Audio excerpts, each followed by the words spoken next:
Good morning, beloved friends. Hey, I want to talk to you about struggle again. It keeps popping up on my radar through different things. When I was working out yesterday, I heard an ad for, powering through migraines, and it's struggle, struggle.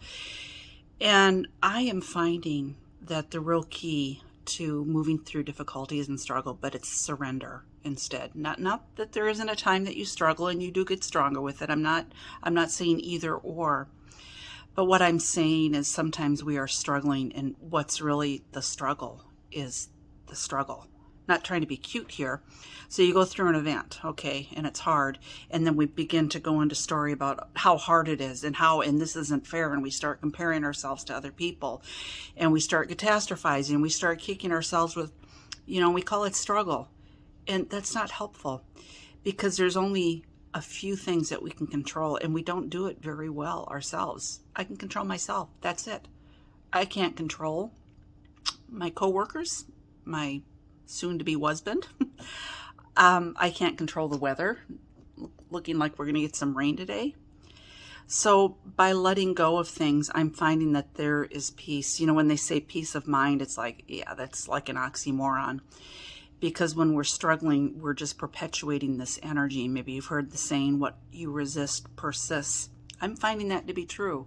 Having a surrender practice opens up a new space where I'm able to see things. I'm not all that energy that I'm pouring into this futile effort that's going to yield nothing other than maybe try to mitigate a little shame because I need to show people how strong I am instead of just letting it go. So today is day 27 of 40 days of grief that I'm marking off. A friend had recommended it to me as a space to honor a loss of a 32-year marriage.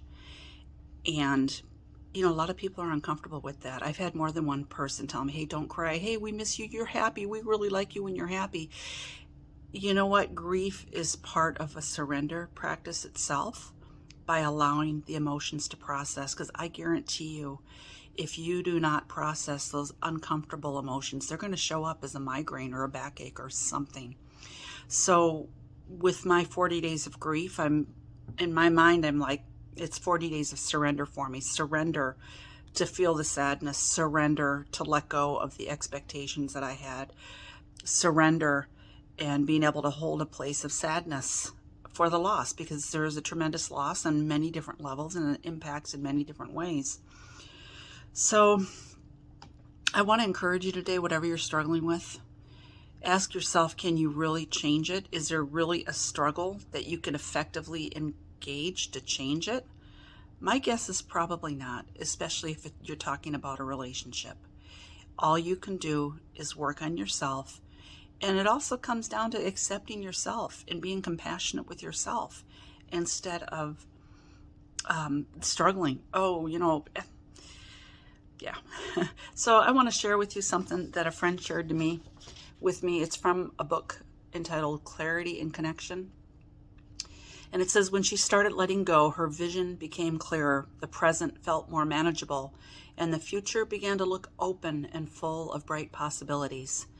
As she shed the tense energy of the past, her power and creativity returned. With a revitalized excitement, she focused on building a new life in which joy and freedom were abundant.